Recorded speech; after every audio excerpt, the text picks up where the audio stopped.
I come to speak to you tonight from a space of awe. Yes, I am in awe of who you are and what you represent on earth. I am in awe of the feminine aspect. And to me, it is critical that humanity starts to adore the female aspect again, respect it as the giver of life. And although it has now been said that I bring to you the aspect of strength and courage and devotion,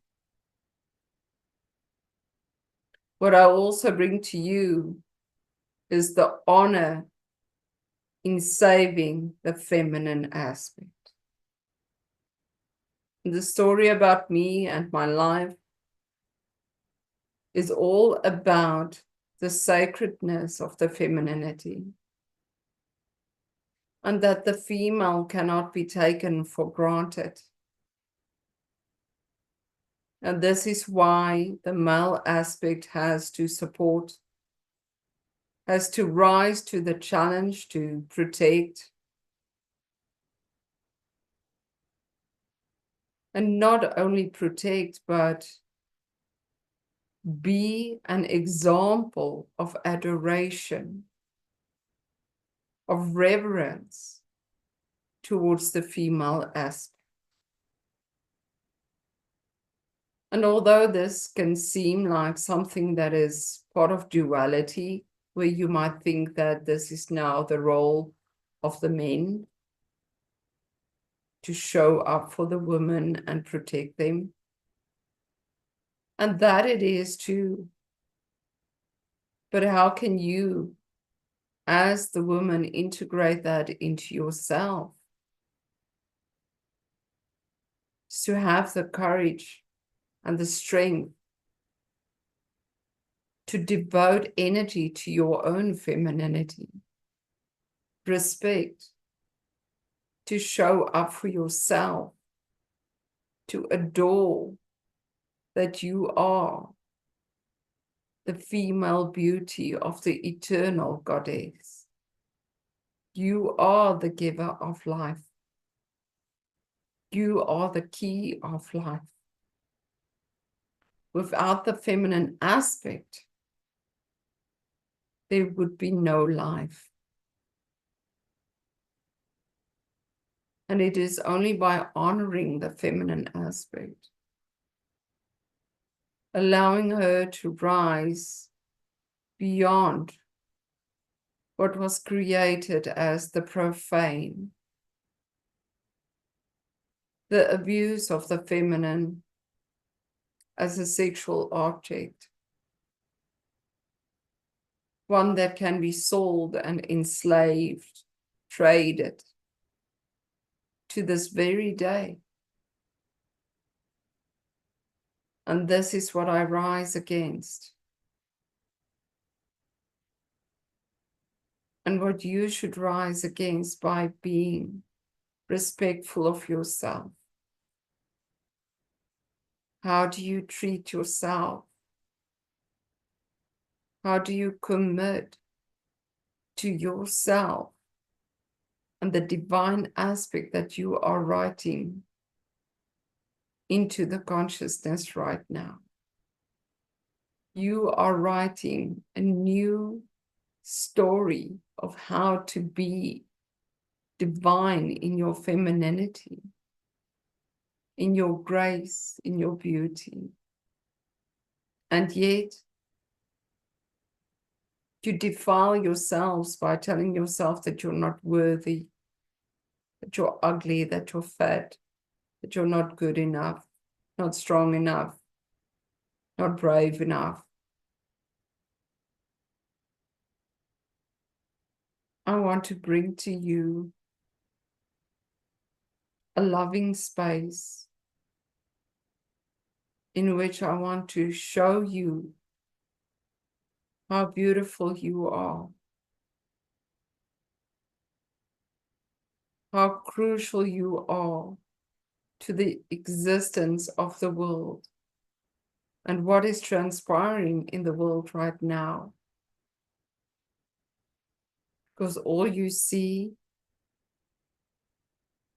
is the destruction by men, by the egomaniacs.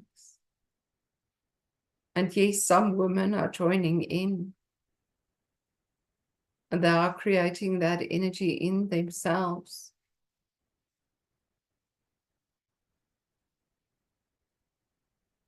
But how do you adore and honor the goddess energy within you that is ready to rise, ready to be understood, noticed, respected?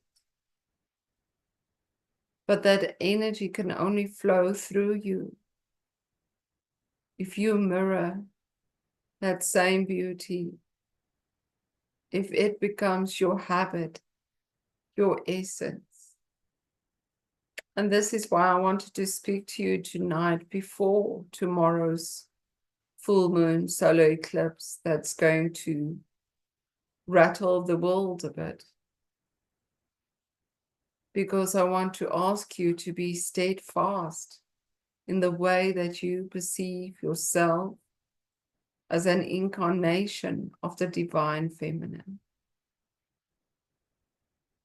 And as you were told last week, that you think you live small lives, but you don't, I want to say to you, you think that you are nothing. You think that you are not divine. But when you start being devoted to that aspect within yourself that creates joy and peace on earth, that aspect can grow beyond what it has ever been. We just need to convince you to honor yourself beyond anything. Honor your body and the cycles of your body.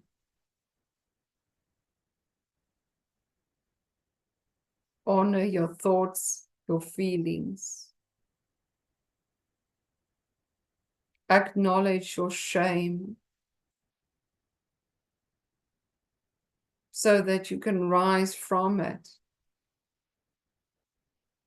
Because so many women feel shameful about their bodies.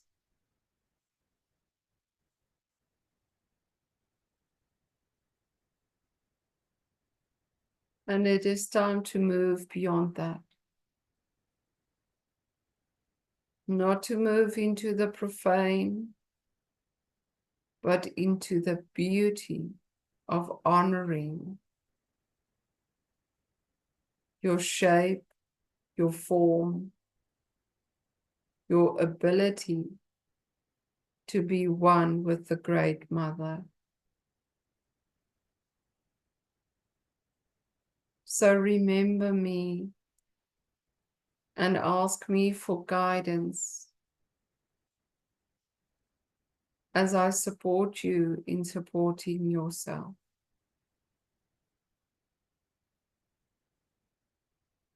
Unwavering commitment to what is best for you. This is my gift to you. And I shall be waiting in the shadows to support you. So whenever you are ready to call upon me, I'll be there and I'll guide you forward with the greatest respect.